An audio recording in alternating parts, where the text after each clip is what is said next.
Папа, алло, привет. Говори, Что делаешь? говори. Работаем. А как дела у тебя? Все нормально. Сынок, только по делу пошли. Пап, мне надо кое-что тебе сказать.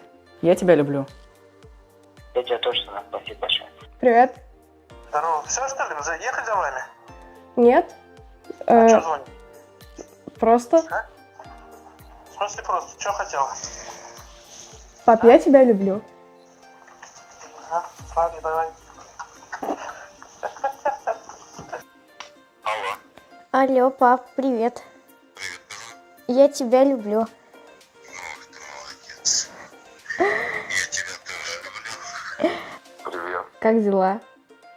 Ничего, нормально, что?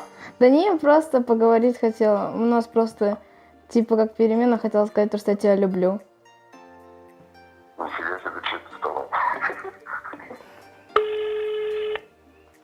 Алло. Алло, пап, привет. Быстрей. Привет, пап, я хотел давно сказать, я тебя люблю. Блин, я очень рад. Я сейчас на замере. Давай перезвоню попозже. Привет, пап, я не отвлекаю тебя? Что случилось? Да ничего особенного, просто звоню, чтобы сказать, что я тебя очень сильно люблю. О, Господи. Что случилось? Алло. Привет. Привет, пап, это я. Да я понял, что это ты. Как дела? Хорошо дела. Я вот тебе звоню, хочу сказать, что я тебя люблю. Я тебя тоже люблю, дорогая моя. Только ты мне что-то редко пишешь совсем. Алло, пап, привет. Ты уже подъехал? Да? Я хотел тебе сказать, что я тебя люблю. Почему? Не знаю.